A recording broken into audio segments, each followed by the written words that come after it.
Eh bien, ça fait de nombreuses années que mon ami et moi cheminons ensemble. Amen.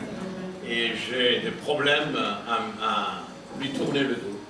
On m'avait offert il y a quelque temps ici un iPad professionnel que j'utilise pour autre chose. Mais lorsqu'il s'agit de la parole de Dieu, eh bien, mon ami est toujours là. Amen. Gloire au Seigneur. J'ai besoin de sentir, j'ai besoin de toucher, j'ai besoin qu'elle soit là. Un ami formidable, un ami extraordinaire. C'est pas je suis en train de partir. Je sais par tous les moyens de le retenir, mais enfin il faudra bien un jour que je puisse la mettre de côté. Mais en attendant, elle me sert encore. Que Dieu soit béni, alléluia. Bonjour à tous. Je suis très heureux d'être avec vous ce matin, en particulier à l'occasion de cette célébration dominicale qui est toujours un moment de joie. C'est toujours un moment de bonheur, un moment de communion avec notre Créateur. Dieu est bon. Ah oui. Merci. Vous pouvez aller reprendre vos places. Dieu est bon. Et dans sa bienveillance, il permet que nous puissions être là ce matin, ici, à la borne de Bruxelles, parce qu'il nous aime. Parce qu'il a quelque chose à nous communiquer. Parce que sans lui, nous ne pouvons absolument rien. Comme nous l'a rappelé un de frères, eh bien, je puis tout par celui qui me fortifie. Alléluia. Avant donc d'attirer votre attention sur notre thème de ce dimanche matin, permettez-moi de vous transmettre les salutations de maman Gisèle, mon épouse. Elle est repartie hier, elle a fait juste une semaine, parce que notre jeune fille devait voir l'orthodontiste, et donc elle a fait qu'une semaine, elle est repartie. Donc moi je suis resté, mais là, elle m'a prié de vous transmettre ces salutations les plus salutations auxquelles j'aimerais joindre celles de vos frères et sœurs de la borne de Kinshasa. Voilà, de la borne de Kinshasa. Donc je leur ai demandé de prier, en particulier pour notre culte d'aujourd'hui.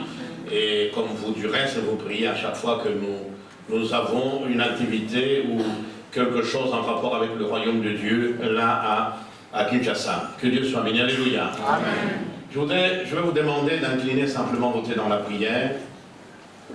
Je suis en train de chercher où se trouve l'heure. Ah ben voilà, parfait. Et nous allons sans plus tarder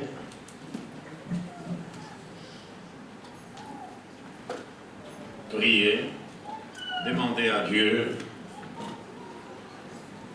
de disposer nos cœurs à recevoir sa parole. C'est avec beaucoup de reconnaissance, notre Père et notre Dieu, que nous nous tenons devant toi, alors que nous nous apprêtons à recevoir ta parole. Nous savons combien cette parole est puissante, combien elle est efficace, combien elle reste et demeure, cette nourriture dont nos âmes, nos esprits et nos corps ont besoin. Nous savons combien, ô Dieu, nous ne pouvons pas nous passer de cette parole. Voilà pourquoi nous te supplions, Seigneur, parle-nous, dépose quelque chose de vivant, quelque chose de puissant, d'authentique sur nos cœurs. Aide ton serviteur à proclamer ta parole. Bénis ton peuple, Seigneur, alors qu'il s'apprête à recevoir ta parole. Merci pour tout. Merci, Seigneur. Amen. Amen. Depuis quelque temps, le Seigneur m'a ramené à mon premier amour, celui de prêcher, d'annoncer l'Évangile. Avant d'être pasteur, j'ai été le premier responsable du département d'évangélisation à la borne, à Kinshasa. Et à ce titre, donc, nous avons eu à organiser des porte-à-porte, nous avons eu à organiser des plein air, nous avons eu à organiser des réunions au cours desquelles nous avons annoncé et proclamé l'Évangile. C'est ainsi que l'année dernière, nous avons lancé notre ministère d'évangélisation, Action évangélique Maranatha. Pourquoi je dis cela? Eh bien, tout simplement parce que depuis que je sais que j'allais intervenir dans ce culte, eh bien cette pensée s'est réveillée en moi. Je me suis dit, Seigneur, il faut que j'apporte quelque chose pour stimuler ton Église à l'évangélisation, pour montrer à ton Église combien il est important de prêcher, d'annoncer l'Évangile qui reste et demeure le seul remède aux problèmes de l'homme, aux différents cancers qui gangrènent nos sociétés, jusque vers 22 heures, tu n'avais toujours pas la paix. finalement, il m'a ramené à une autre pensée qui m'habite depuis un certain temps, une pensée en rapport avec notre vocation d'enfants de Dieu, notre vocation des disciples du Christ. Cette pensée qui m'habite depuis quelque temps, eh bien, elle est là, à travers toute la Bible, depuis l'Ancien Testament jusque dans le Nouveau Testament. Cette pensée n'est autre que l'humilité. Et ce matin, je voudrais parler de l'humilité comme étant le revêtement par excellence. Amen. Gloire à Dieu. L'humilité comme revêtement par excellence. Nous vivons dans une région du monde où la vie, où les différentes activités humaines, eh bien, sont dictées par les 4 saisons, n'est-ce pas? Vous avez l'hiver, vous avez le printemps, vous avez l'été et vous avez l'automne. Et chaque saison nous impose, malgré nous, une certaine manière de s'habiller. Oui ou non? Oui. Lorsque l'hiver arrive, vous n'avez pas de choix, vous ne pouvez pas lui dire, écoutez, je m'en fiche, moi j'aime bien ces t-shirts, moi j'aime bien ces chemisiers, je m'en fiche éperdument, je vais m'habiller comme je veux. Eh bien, vous tomberiez tout de suite malade. L'hiver nous impose une certaine manière de nous habiller, n'est-ce pas? Et quand arrive le printemps ou l'été, eh bien, nous prenons tout ce qui nous rappelle l'hiver et nous jetons cela dans un coin de la maison, nous refermons notre garde-robe et nous nous mettons à mettre de choses très simples, très légères, etc. Parce que cela coïncide avec un temps qui nous impose cela. Donc chaque saison, voyez-vous, nous impose la manière dont nous devons nous habiller. Eh bien, il en est de même dans notre marche avec le Seigneur. Le chrétien, tel qu'il soit, est appelé à passer par différentes saisons dans sa vie. Mais peu importe la saison, il y a un revêtement, il y a une sorte d'habillement, de vêtements que le Seigneur nous impose. C'est l'humilité. Voilà pourquoi l'apôtre Pierre, dans son épître, la première qu'il a adressée à l'Église, au chapitre 5, à partir du verset 5, nous commencerons, nous lirons la deuxième partie de ce verset, qui nous dit ceci: dans vos rapports mutuels, revêtez-vous tous d'humilité, car Dieu résiste aux orgueilleux, mais il donne sa grâce aux humbles. Humiliez-vous donc sous la puissante main de Dieu, afin qu'il vous élève en temps voulu. Déchargez-vous sur lui de tous vos soucis, car il prend soin de vous. Soyez sobre, priez. Votre adversaire, le diable, rôde comme un lion rugissant, cherchant qui dévorer. Résiste-lui, ferme en la foi, ou avec une foi ferme, et sachant que les mêmes souffrances sont imposées à vos frères dans le monde. Amen. On n'a pas besoin d'un diplôme en théologie pour comprendre ce texte. Tout tourne, tout gravite, tout s'articule autour de cette pensée de l'humilité.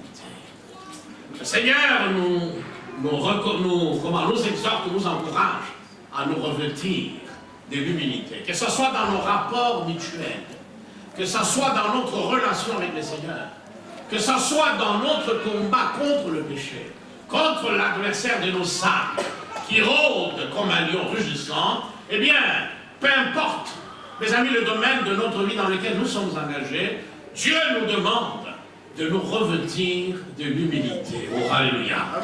Et l'humilité, selon la parole de Dieu, n'a rien à voir avec tous ces clichés tels que nous le trouvons dans notre monde, où on assimile l'humilité à une certaine manière de marcher.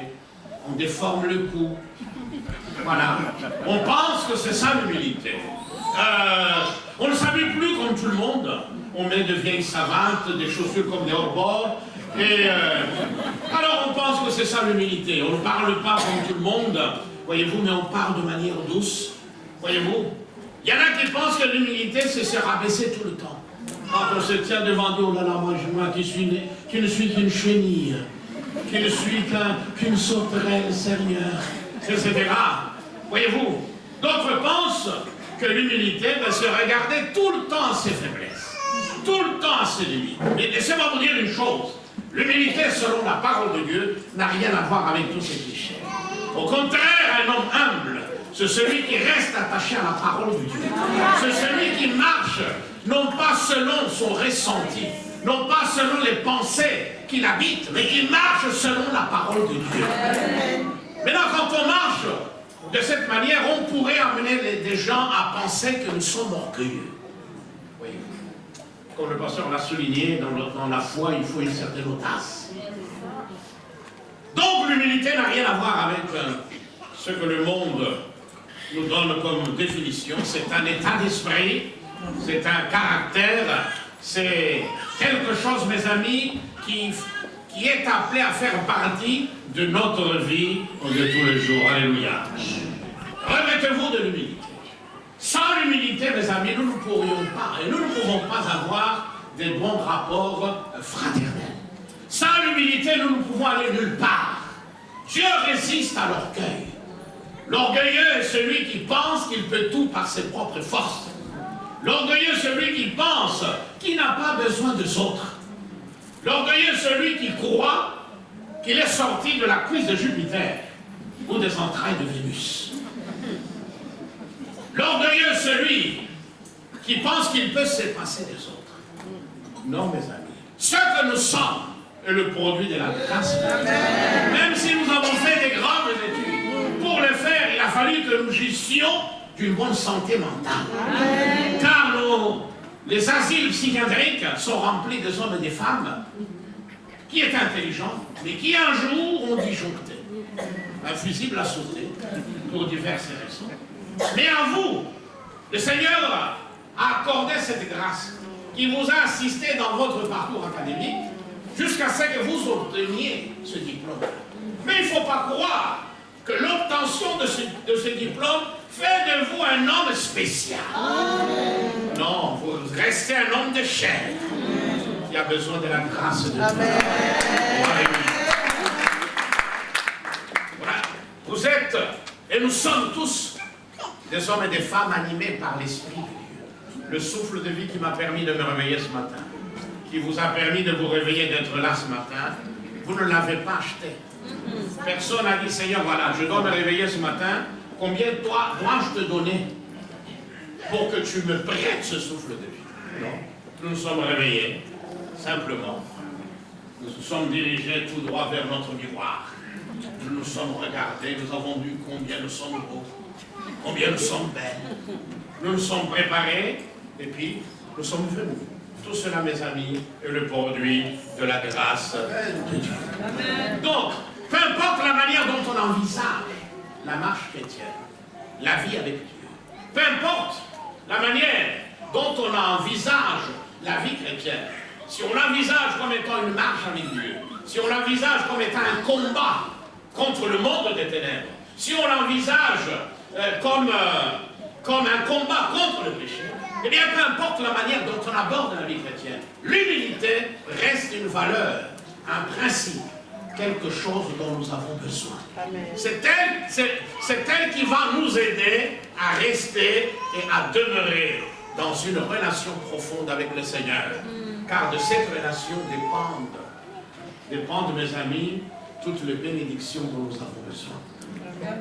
Tout à l'heure, une de nos sœurs a fait référence à cette parole, à ce cri que le prophète Ésaïe a poussé sous forme d'une prière, d'un désir, un cri à un moment particulier de l'histoire d'Israël, où il a dit, Seigneur, si tu déchirais les cieux, et si tu descendais, les montagnes s'ébranleraient. Voyez-vous, 8 siècles avant que Jésus vienne, eh bien nous n'avons plus à dire ça. Car depuis, le ciel s'est ouvert. Amen. Avec la venue de Jésus-Christ. Désormais, Christ est avec nous. Désormais, eh bien, Dieu nous bénit de toute bénédiction dans les lieux célestes en Jésus-Christ. Donc l'humilité, nous en avons besoin. Il y a tant à dire. Ce n'est pas une prédication comme celle-ci que je pourrais tout dire concernant cette valeur ce principe, ce caractère, cet état d'esprit qui devrait tous nous animer alors que nous marchons avec le Seigneur. Mais je voudrais simplement vous amener dans l'Ancien Testament et aller voir un modèle de service. Parce qu'ici, dans ce chapitre de 1 Pierre, chapitre 5, eh bien, il s'agit simplement d'une exhortation, une sorte d'introduction générale à l'humilité. Voyez-vous? Mais quand nous parlons de ça, que voulons-nous dire véritablement? Eh bien, il n'y a que la Bible qui peut répondre à cela. Voilà pourquoi je voudrais vous amener dans l'Ancien Testament. Non pas la rencontre d'un prophète. Oui, la Bible regorge des prophètes qui ont servi le Seigneur avec humilité. Non pas la rencontre de certains héros de la foi, ceux qui ont marqué l'histoire biblique, par leur engagement, leur consécration. Mais je voudrais vous amener au-delà de l'espace, au-delà du temps, et aller nous tenir devant le trône de la grâce, et voir ce qui se passe là, dans le Saint des Saints. Qu'est-ce que les anges font? Et il y a une image, plus qu'une image. Il y a une vision, mes amis, qui devrait nous servir en matière de service. Car tous, peu importe notre appel, que nous soyons diacres ou diaconesses, que nous soyons pasteurs, que nous soyons anciens, que nous soyons évangélistes, que nous soyons apôtres, peu importe notre vocation, eh bien, tous ces appels ont un seul et même dénominateur. C'est le service. Amen. Nous sommes tous appelés à servir Dieu d'une manière ou d'une autre. Mais ce service ne peut être rendu possible que si nous demeurons dans quoi? Dans l'humilité. C'est l'humilité qui va faire de nous des serviteurs de l'Église, des serviteurs de la parole. Voyez-vous, quand Dieu nous appelle, eh bien, c'est pour que nous puissions nous mettre à son service. Et se mettre au service de Dieu veut dire être au service de sa parole. Ce n'est pas à nous de dire à la parole ce qu'elle doit dire, dans quelle direction elle doit nous conduire. Non, c'est à nous de nous mettre au service de la parole. Amen. Nous allons là où la parole nous emmène. Amen. Nous sommes serviteurs de l'Église et non pas les maîtres de l'Église. Un seul est maître. Amen. Le trône n'est occupé que par le Seigneur de gloire. Donc, voyez-vous mes amis, nous avons besoin. Mais hélas, dans la plupart des cas, nous avons des égos surdimensionnés. Des égos hypertrophiés. Dans la plupart des cas, nous sommes en but de nous-mêmes. Et beaucoup d'entre nous considèrent le ministère comme une occasion d'écraser les autres. Une occasion de s'affirmer. On n'a pas réussi dans la vie, on a échoué lamentablement, et puis on se tourne vers le ministère. Comme j'ai entendu cette histoire, un monsieur est allé voir un pasteur pour lui dire, écoutez, mon fils ici a échoué partout, est-ce qu'il n'y a pas moyen de le prendre comme pasteur? Comme si le pastorat, eh bien, était le refuge de tous ceux qui ont échoué. Ça ne va pas dans la vie, vous avez des problèmes, écoutez, même à l'école primaire, ça n'a pas marché, même devenez pasteur. Voyez-vous? Donc nous sommes appelés à être des serviteurs. Et cette vision, qui est appelée à nous servir de modèle, c'est celle que reçut le prophète Ésaïe, au chapitre 6 de son livre, lorsqu'il est entré au temple, dans le Hékal, ou le lieu saint, pour adorer, pour louer. Comme vous et moi, ce matin, nous sommes venus pour louer, pour adorer le Seigneur. Lui aussi était parti. Mais il était loin de s'imaginer que sa vie allait basculer à jamais. Qu'il allait faire une expérience extraordinaire, expérience qui l'a marqué pour le restant de sa vie. Car à partir de ce moment, même ce ministère avait pris une autre trajectoire, une autre ascendance. Il nous a dit que l'année de la mort du roi Osias, chapitre 6, verset 1er, Ésaïe dit, je vis le Seigneur assis sur un trône très élevé, et les pans de sa robe remplissaient le temple. Des séraphins se tenaient au-dessus de lui, ils avaient chacun 6 ailes, 2 dont ils se couvraient la face, 2 dont ils se couvraient les pieds, et 2 dont ils se servaient pour voler. Ils criaient l'un à l'autre, Saint. Et ils disaient évidemment, Saint, Saint, Saint, et le Seigneur des armées, toute la terre est pleine de sa gloire. Nous avons, dans cette expérience du prophète Ésaïe, un modèle de salut. Il est vrai que Jésus reste le modèle par excellence. Nous n'avons pas le temps. Nous avons eu au nom de la famille Laborne, au nom des pasteurs, une rencontre et, où je suis intervenu pour parler du profil du serviteur du Christ. Ce qui caractérise tout celui qui est appelé à servir. Jésus reste, mes amis, le modèle par excellence. Amen. Le Fils de l'homme. Mais au-delà du Christ, nous avons également ces saints anges, ces séraphins, qui se tiennent autour du trône très élevé. Mes amis, qui se tiennent dans l'atmosphère la plus pure, la plus sainte, l'atmosphère parfaite. Et ces anges de gloire, ces créatures élevées en dignité, servent le Seigneur en proclamant sa sainteté à chaque instant. Le prophète a ces êtres célestes qui servent le Seigneur. Voyez-vous. Alors la question qu'on pourrait se poser par rapport aux 6 ailes, c'est à juste titre que le Seigneur a permis qu'il voit cette vision, qu'il ait cette vision-là. 6 ailes. 2 ailes dont il se couvre la face, 2 dont il se couvre les pieds, et 2 dont ces séraphins se servent pour voler. Maintenant la question est celle-ci. Pourquoi ces êtres puissants, ces êtres glorieux, mes amis, comment ces êtres couvraient-ils, ou pourquoi couvraient-ils leur face magnifique qui reflétait la gloire de Dieu, n'est-ce pas? Leur face glorieuse qui reflétait, qui réfléchissait la gloire de Dieu, pourquoi devaient-ils cacher leur face? Eh bien, la réponse est très simple. C'était pour ne pas empêcher le prophète d'avoir constamment ce regard sur celui qui était assis sur le trône. Ils se sont couverts. Il ne fallait pas que le prophète soit distrait par ce qu'il y avait autour du trône. Mais il était important qu'il reste consacré. Mes amis, focalisés sur le Seigneur, sur celui qui était assis sur le trône. Mes amis, voilà un aspect important de ce récit. Il proclame la sainteté. Il proclame la gloire.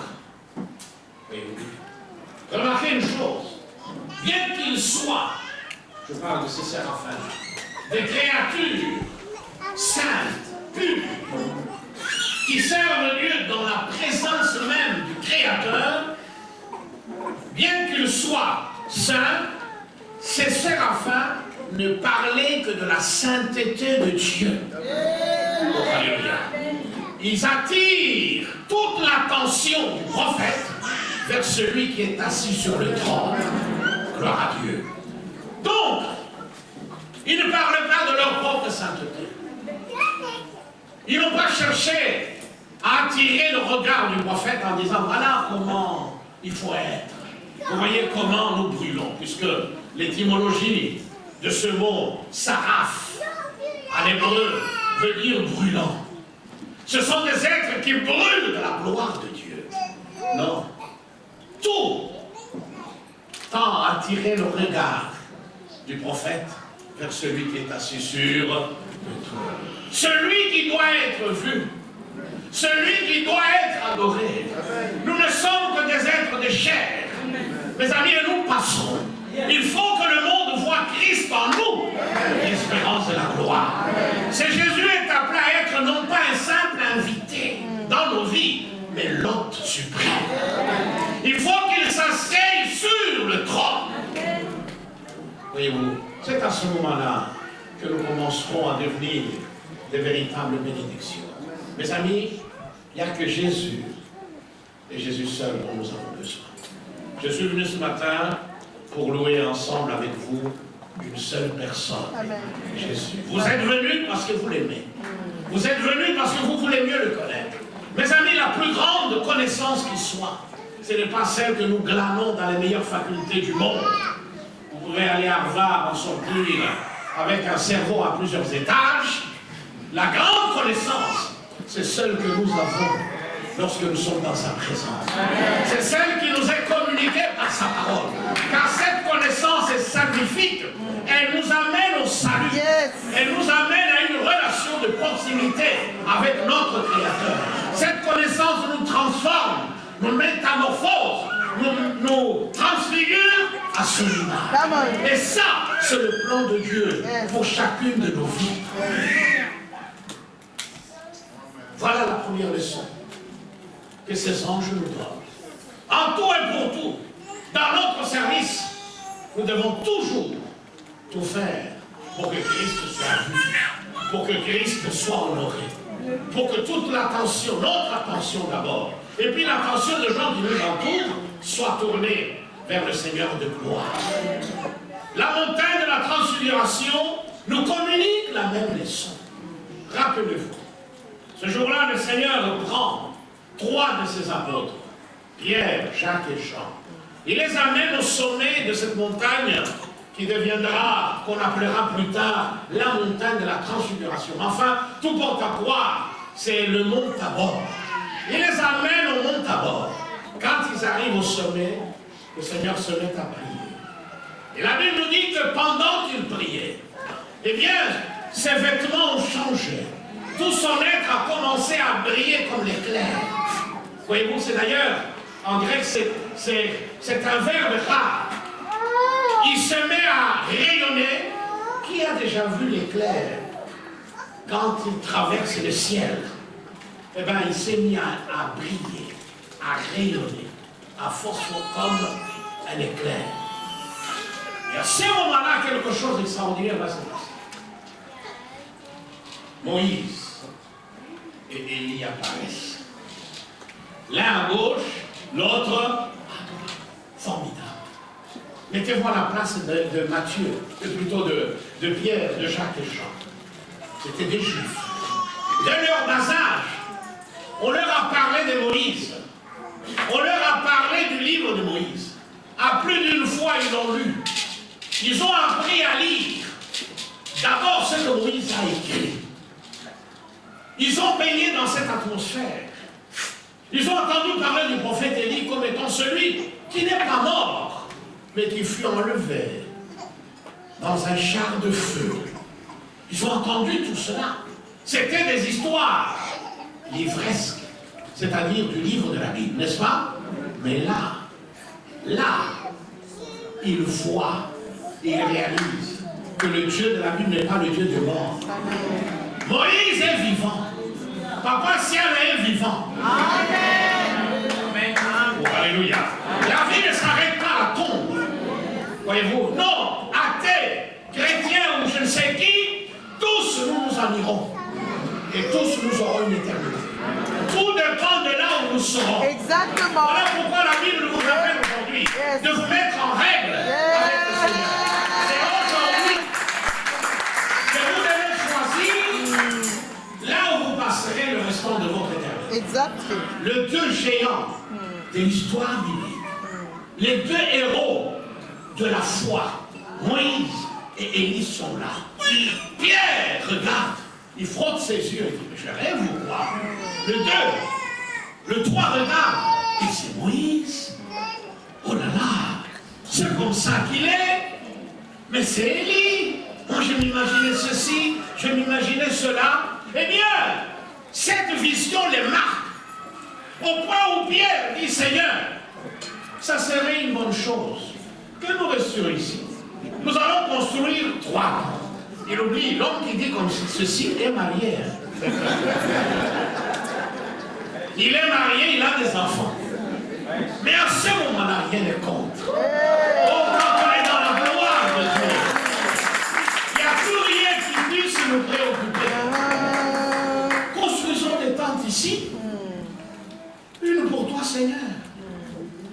les deux autres pour Moïse et... Donc ils sont en train de se détourner de celui qui est au milieu. Au même instant, la Bible dit que le nuée vient et absorba littéralement Moïse et Élie. Quand ils ouvrent grandement leurs yeux, il n'y a que Jésus. Personne d'autre que Jésus. Ils voient que Jésus seul. Les deux prophètes ont disparu. Donc, et à ce moment-là, la voix du Père se fait entendre. Non pas pour attirer l'attention de trois disciples sur Moïse et sur Élie, non, sur celui qui vit et règne au siècle des siècles. Celui-ci est mon fils bien-aimé, en qui je mis toute mon affection. Écoutez-le. Mes amis, c'est la même leçon. Celui qui doit être vu. Moi, je ne suis qu'un homme. Come on. Et je fais tout pour ne pas éclipser sa gloire. Amen. Dans ma vie. Amen. Je ne voudrais pas que le ministère soit une occasion pour moi d'être reconnu, je ne sais, comme qui.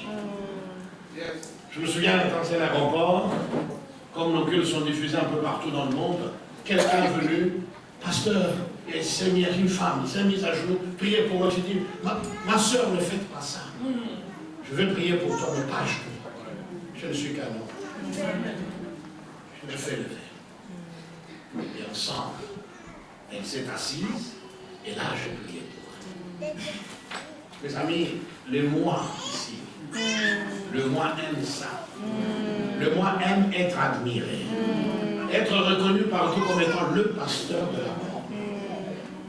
Le moi aime ça. Que toute l'attention des gens soit tournée vers nous. Mais attention, il n'y a qu'un seul qui doit être vu. Amen. Amen. Même l'homme qui a commencé l'église à la mort est parti. Mais celui qui l'avait conduit a commencé cette église. Il est présent. Et ce matin, il est présent parmi nous. Jésus-Christ, le Fils de Dieu, doit être le centre, le point focal.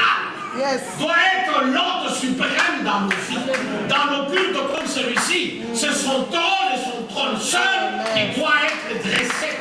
Tout le regard doit se tourner vers lui, car celui qui accomplit le miracle, celui qui sauve, celui qui délivre, celui qui guérit, celui qui ouvre les portes, celui qui fait marcher les paralytiques, celui qui ouvre les yeux des aveugles, c'est celui qui transforme la malédiction en bénédiction, l'obscurité en lumière. Là où il y a la mort, lui apporte la vie. C'est donc lui et lui seul que nous devons voir.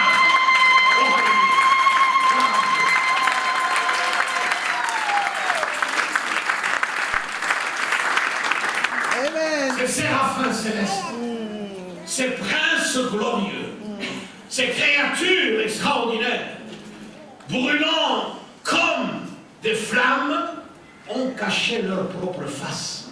Et pourtant, ils sont dans la présence de Dieu, oui ou non? C'était des faces qui rayonnaient, qui reflétaient la gloire de Dieu. Même là, il fallait que lui, qui est assis sur le trône, puisse être celui que Ésaïe contemple. Celui qu'Ésaïe adore et admire. Oh, alléluia. Moïse et Élie, apparaissant dans leur gloire, eux des géants parmi les héros immortels de la foi, même eux se sont retirés en arrière-plan. Ils ont laissé la place à lui. Jean-Baptiste a dit en son temps, il faut que je diminue, afin que lui croisse. Nous grandissons. Nous grandissons dans la mesure où lui grandit. Nos églises deviennent de véritables bénédictions de sanctuaires où coule la vie de Dieu, dès lors que lui est au centre. Amen. Dès lors que lui est le cœur de l'église. Oh, alléluia. Mes amis, la grandeur de tout ordre commence et se parachève dans l'humilité. Que celui qui veut être grand parmi vous devienne serviteur de tous. Qui veut vous vous mettez à servir tout le monde, eh bien, vous commencerez à devenir grand. Grand aux yeux de Dieu. Et croyez-moi, la grandeur de Dieu demeure éternellement. Décidez d'éblouir par vous-même et vous ternirez tout de suite la gloire du Seigneur. C'est ce qui arrive malheureusement aujourd'hui. Il y a des gens qui ne viennent plus à l'église parce que dans l'église, il y a plus de l'homme que de Dieu. Les gens viennent, ils rencontrent l'homme. L'homme imbu de lui-même. À qui je vois deux choses terribles. Vous avez vu ces images ou ces vidéos qui ont tourné sur les réseaux sociaux où un pasteur bénissait les gens avec ses pieds. J'ai pleuré. Je me demande si cet homme est conscient de ça. Qu'est-ce qu'il dirait? Il dira un jour à celui à qui appartient les âmes. Les gens se mettent littéralement, ils doivent marcher là-dessus. Attention. Si un jour je vous le demande, regardez-moi en face, dites pasteur, nous devons vous poser. Faisons très attention. Mes amis, il y a là un danger spirituel qui menace tous les serviteurs de Dieu. Tous ceux qui servent le Seigneur. Il n'y a pas que les pasteurs, les évangélistes, etc. Mais il y a aussi les diacres, les diaconesses, les anciens. Mais il y a aussi chacun de vous. Car tous nous sommes appelés à servir le Seigneur. Eh bien, le danger qui nous guette tous, c'est d'arriver à un moment à travailler pour être reconnu. Reconnu par le pasteur. Il y a des flatteurs qui tournent. Voilà. Reconnu par la communauté. Lâche, papa. Voilà. On est tout le temps derrière le représentant légal, je ne sais pas comment, et ça porte, je peux vous assurer, beaucoup de problèmes dans le communauté. Oui. Parce que le représentant légal confond cette responsabilité-là avec le fait d'avoir été appelé par le Seigneur. Dieu n'a que faire de tout ça. La représentativité légale pour parler du Congo, c'est une histoire qui concerne le Congo. Ici en Belgique, nous n'avons pas de représentant légal, nous avons un président à qui nous donnons un mandat. Votre pasteur le sait. C'est un mandat, et le fait de recevoir ce mandat ne fait pas du président de notre mouvement une autorité. Ce qui n'est pas le cas de l'autre côté. Moi, je suis rentré avec ma brutalité pentecôtiste. Un jour, on organise une réunion de la communauté à l'église. Malgré les bouchons à Kinshasa, j'ai tout fait pour être là, pour accueillir les gens, par respect pour les gens. 9h, la réunion commençait, ou 9h30. Moi, 9h, j'étais déjà là. Je me suis activé pour que les collègues, et aussi les responsables du mouvement arrivent et soient bien accueillis. 9h30, quelques pasteurs. 10h. C'est pas possible. On n'appelle pas pour s'excuser. 10h15. J'ai pris le micro. Je suis monté, j'ai dit écoutez, nous sommes des adultes. La réunion est prévue à 9h30, il est 10h15. Aucun responsable du comité. C'est quoi ça, cette histoire? Nous allons commencer la réunion. Les gens me demandent, oui, mais le représentant, il a dit, je m'en fiche. Qu'est-ce que vous voulez? Moi, je suis prêt à lui parler quand il sera là. 10h, je crois, 45. Alors, ils débarquent tous imbus d'eux-mêmes. Écoutez, moi, je vois d'autres choses. Nous devons nous respecter. Moi, je leur ai fait voir. Je dis, vous n'êtes pas des autorités. Il y a des autorités politiques. Et vous, et c'est ça le problème. Dans les églises, nous sommes le premier à dénoncer des dictatures et tout ça. Mais nous sommes le premier à entretenir de la dictature religieuse au sein des églises. Je les ai ramassés, ils n'étaient pas contents, c'était un manque de respect. Je dis non, je vous aime. Voilà pourquoi j'ai été dur avec vous. Parce que ce que vous faites n'est pas du tout conforme à la parole de Dieu. Vous avez promis. Maintenant, on peut connaître un problème. Et vous, mais appelez-moi. Nous sommes à l'heure du GSM. Exactly. Excusez-vous. Mais c'est pas parce que vous êtes représentant légal que vous devenez la référence absolue en matière de vérité. Bref.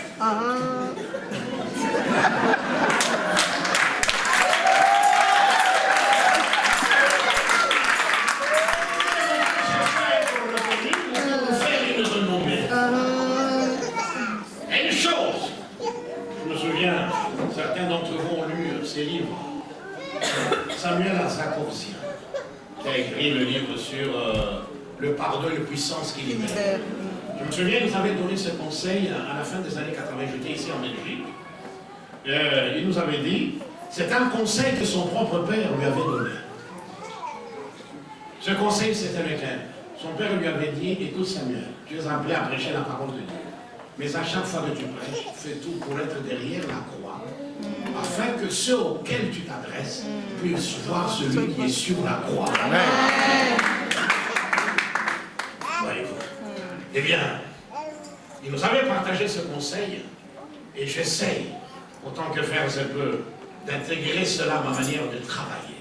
La lumière qui vient de la croix, mes amis, n'a pas pour objet de mettre en vedette un prédicateur, de mettre en évidence un apôtre, je ne sais qui. Non! La lumière qui vient de la croix a pour objet de mettre un seul nom en évidence, le nom de Jésus-Christ, le seul que nous avons reçu. Et vous? Mais aujourd'hui, on associe des noms personnels à tout ça. Évangéliste interplanétaire. Moi, je vous assure, on entend de choses incroyables. Je me demande si eux ont déjà découvert des planètes, des milliards, des perdus, alors même que la science, jusque-là, est à la recherche d'une vie extraterrestre. Enfin, une vie intelligente. Mais ils savent. Je ne sais pas de quelle planète. Nous sommes sur la Terre. L'homme qui se présente comme évangéliste interplanétaire ou chez galactique, tout ce que vous voulez, n'a jamais quitté sa ville. Allez savoir. Allez savoir. Vous voyez, mes amis, tout ça pourquoi? On veut se mettre en évidence. Devant la croix. C'est pas ça la grandeur. Vous pouvez avoir une petite église, enfin, petite à l'échelle du Congo, mais ici en Belgique, ça c'est une grande église. Une église comme celle-ci, et avoir un impact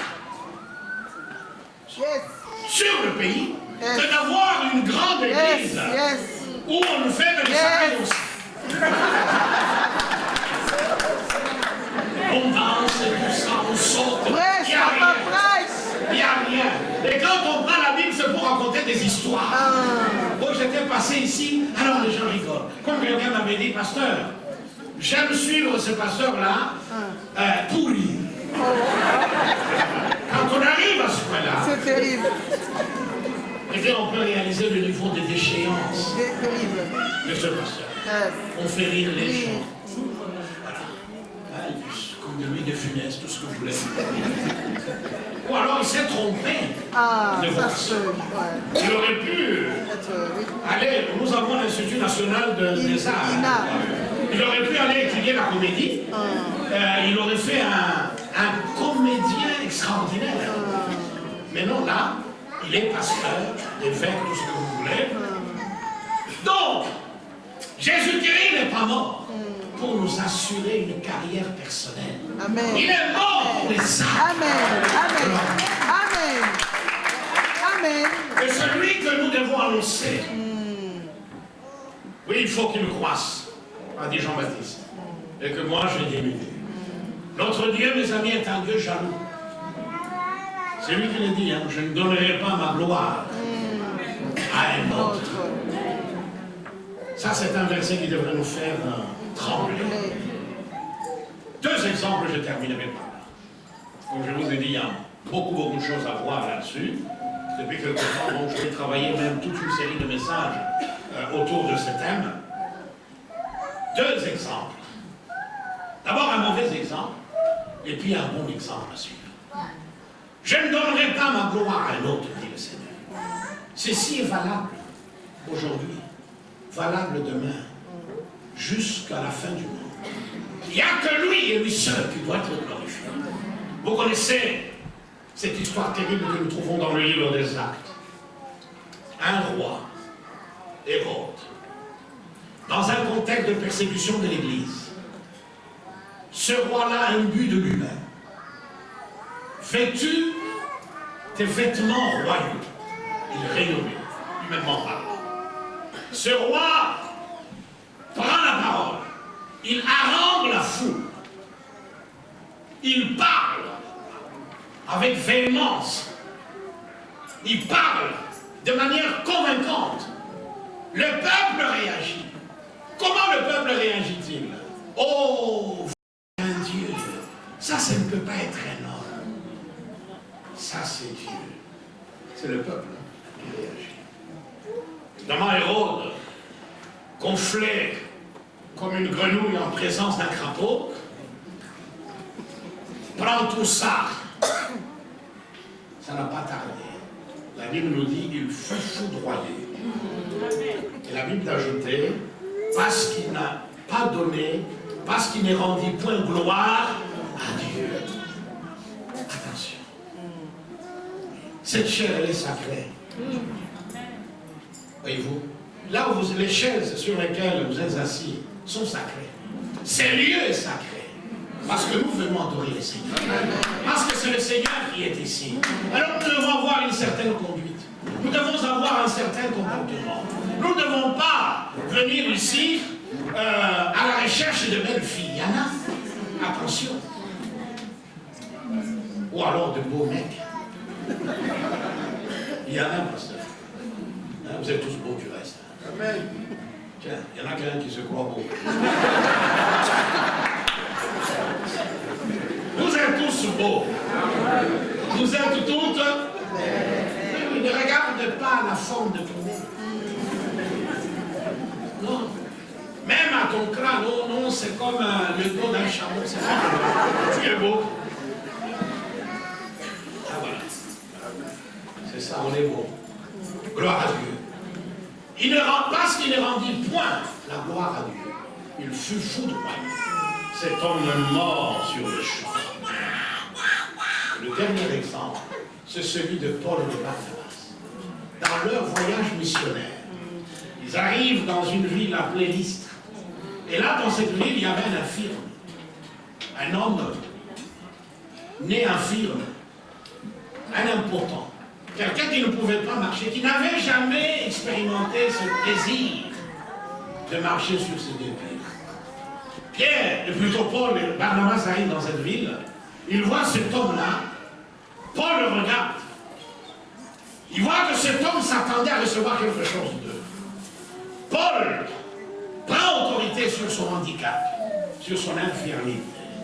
Il dit au nom de Jésus-Christ, lève-toi et marche sur le champ. Mes amis, cet homme s'est levé, a commencé à marcher. Mais c'était un homme qui était connu dans la ville. C'était un infirme. Les gens certainement passaient pour lui donner un peu d'aumône qui lui permet de vivre. Et voilà que cet homme se met à marcher, se met à courir. Évidemment, toute la ville, mes amis, est en émoi, est stupéfaite. Comment expliquer cela? Comment cet homme a-t-il marché? Il dit non, il y a deux messieurs, Barnabas et Paul, qui ont prié pour lui au nom de Jésus, il a marché. Eh bien, ça n'a pas duré longtemps. Toute la ville s'est mobilisée. Écoutez ce que les gens disaient. Les gens disaient, les dieux, sous forme humaine, sont descendus et venus jusqu'à nous. Alors, comme c'est Paul qui parlait, ils ont commencé à l'appeler Hermès et Barnabas Zéus. C'était des divinités du panthéon grec, gréco-romain. Paul était Hermès, pourquoi? Parce que celui qui parlait. Il faut savoir que dans le panthéon grec, dans la mythologie grecque, Hermès était le porte-parole des dieux. Alors comme c'est Paul qui parlait, il dit oui, voilà, ça c'est Hermès. Oh, ça c'est Zéus. Et puis, la nouvelle se répand partout, jusqu'à ce que un sacrificateur, il y avait donc à l'entrée de la ville une énorme idole de Zéus. Et il y avait des prêtres autour de cette idole. Le grand prêtre, ayant entendu cela, il s'est dit, tiens, Zéus est descendu sous forme humaine. Il prend des animaux, il prend des bœufs, des guirlandes, des choses pareilles. Le voilà avec des vaches. Vous pouvez vous imaginer. Il se dirige vers Paul et Barnabas. Vous êtes de Dieu. Mais quelle a été la réaction? C'est là que je voudrais attirer votre attention. Voyez-vous, qu'est-ce que Paul et Barnabas ont dit? Comment ont-ils réagi? Pourquoi faites-vous cela? Nous sommes nous aussi des hommes de la même nature que vous. Ils ont déchiré leurs vêtements. Et vous savez, dans la Bible, déchirer ses vêtements était un signe de deuil. Pour eux, mieux valait mourir que d'essayer ou d'accepter d'être considéré comme un Dieu. Mais nous aujourd'hui, si moi j'avais été à leur place, comment j'aurais réagi là-bas? Ça c'est l'élévation. Il dit c'est qui? C'est le prêtre de Zeus. Mais enfin c'est le Seigneur qui nous l'envoie. Pélé, c'est à combien de vaches? Barabbas, c'est l'élection. Ils disent que nous sommes de Dieu, mais bon, ils sont dans l'ignorance. C'est une manière de dire que nous sommes des apôtres. Non! Voyez-vous, ils ont rien. Mes amis, nous devons nous dépouiller. Nous devons servir le Seigneur. Ils ont déchiré leurs vêtements, signe de deuil. Ils ne pouvaient pas accepter cela. Ils ont reprenez vos vaches, reprenez vos guirlandes, reprenez tous vos cadeaux. Nous n'avons pas besoin de ça et du reste, ce n'est pas nous qui avons fait marcher ce. Ça a été l'occasion d'annoncer l'évangile. Yes. Mais c'est sa foi dans le nom de Jésus qui a fait marcher cet homme. Alors mon frère et ma soeur, nous sommes en hiver. Nous sommes habillés d'une certaine manière. Bientôt le printemps, nous allons laisser les vêtements d'hiver derrière et après l'été. Mais dans le ciel de Dieu, il peut y avoir plusieurs saisons, mais le vêtement reste le même. C'est l'humilité. Alors, revêtons-nous d'humilité.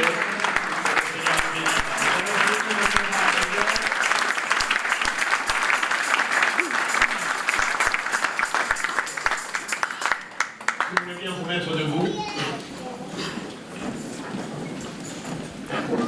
Nous avons tous besoin que le Seigneur nous enseigne l'humilité. Il y a toujours cette tension entre le moi et ce que la Bible dit. Nous cherchons à attirer le regard des gens vers nous, mais en même temps nous savons que cela n'est pas bien, parce que tout le regard des gens devrait être tourné vers le Seigneur, et pour cela nous avons besoin de la grâce de Dieu. Nous allons tous lever nos mains. Je voudrais que chacun prie pour sa part, qu'il demande à Dieu de l'aider à se dépouiller de lui-même afin de se revêtir d'humilité. Il reste demeure notre seul gardien, le seul gardien de la porte de notre cœur. Seigneur, c'est devant toi que nous nous tenons pour implorer ta grâce. Tu nous appelles à nous revêtir d'humilité, que ce soit dans nos rapports mutuels, que ce soit vis-à-vis de toi, que ce soit pour faire face à l'adversaire de nos âmes, lui qui rôde comme un lion rugissant. Seigneur, que ce soit vis-à-vis des péchés, nous avons besoin d'être revêtus d'humilité. Cette humilité qui vient de toi. Alors que par ton esprit, tu puisses briser le moi, tu puisses nous aider à nous dépouiller de nos moi égocentriques, de nos moi subversifs, de nos moi rebelles, de nos moi orgueilleux, pour être revêtus de ton humilité. Seigneur, merci. Merci pour tout. Aide-nous à poursuivre notre marche en étant revêtus de ton humilité. Nous te le demandons, Père, au nom de Jésus. Amen. Que le Seigneur vous bénisse. Merci.